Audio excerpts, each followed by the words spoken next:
Sir, so നമ്മുടെ നാട്ടിൽ പൊതുവേ ഉള്ളൊരു അഭിപ്രായമാണ് ഡോക്ടേഴ്സ് എല്ലാവരും വളരെ പ്രിവിലേജ്ഡ് ആണ്, നല്ല ലൈഫ് സ്റ്റൈലാണെന്നൊക്കെ.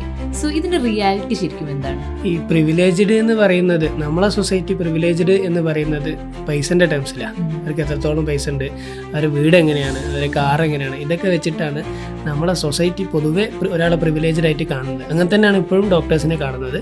പക്ഷെ ഒരു 10-20 വർഷം മുമ്പുള്ള അവസ്ഥയല്ല ഇപ്പോൾ. മണി ടേംസിൽ പറയുകയാണെങ്കിൽ അന്നത്തെ അത്ര റവന്യൂ ഇപ്പം ഡോക്ടേഴ്സിന് ഉണ്ടാക്കാൻ പറ്റുന്നില്ല. കാരണം അന്ന് ഡോക്ടേഴ്സിൻ്റെ എണ്ണം കുറവായിരുന്നു. പേഷ്യൻസിൻ്റെയും നോർമൽ പോപ്പുലേഷൻ്റെയും ഡോക്ടേഴ്സിൻ്റെ റേഷ്യോ വെച്ച് നോക്കുമ്പോൾ ഡോക്ടേഴ്സിൻ്റെ എണ്ണം അന്ന് വളരെ കുറവായിരുന്നു കേരളത്തിൽ.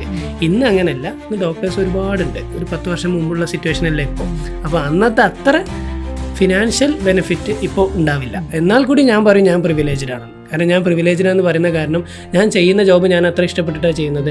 എനിക്കൊരാളുടെ ലൈഫിൽ അത്രയും മാറ്റം വരുത്താൻ പറ്റുന്നുണ്ട്. ഇപ്പോൾ എൻ്റെ ഒ പിയിൽ ഒരു ദിവസം 50-60 ഒ പിയിൽ പേഷ്യൻസ് വരുന്നുണ്ടെങ്കിൽ അത്രയും പേഷ്യൻസിൻ്റെ ആൾക്കാരുടെ വിഷമം എനിക്ക് മാറ്റാൻ പറ്റുന്നുണ്ട്. ആ നിലക്ക് നോക്കുകയാണെങ്കിൽ ഞാൻ സാറ്റിസ്ഫൈഡ് ആണ്. അങ്ങനെ നോക്കുകയാണെങ്കിൽ ഞാൻ പ്രിവിലേജ്ഡാണ്. അപ്പോൾ ഫിനാൻഷ്യൽ ടേംസിൽ വെച്ച് നോക്കുകയാണെങ്കിൽ ഈ ഒരു സ്പെഷ്യാലിറ്റി അല്ലെങ്കിൽ മെഡിസിൻ എന്ന് പറയുന്ന അല്ലെങ്കിൽ സർജറി എന്ന് പറയുന്ന ഏരിയ തന്നെ ഓവർ ഹൈപ്പ്ഡ് ആണ്, ഓവർ റേറ്റഡ് ആണെന്ന് ഞാൻ പറയും. പക്ഷേ നമ്മൾക്ക് കിട്ടുന്ന സാറ്റിസ്ഫാക്ഷൻ, നമ്മൾ ചെയ്തുകൊണ്ടിരിക്കുന്ന കാര്യം വെച്ച് നോക്കുകയാണെങ്കിൽ അതൊരിക്കലും ഓവർ ഹൈപ്പ്ഡ് അല്ല.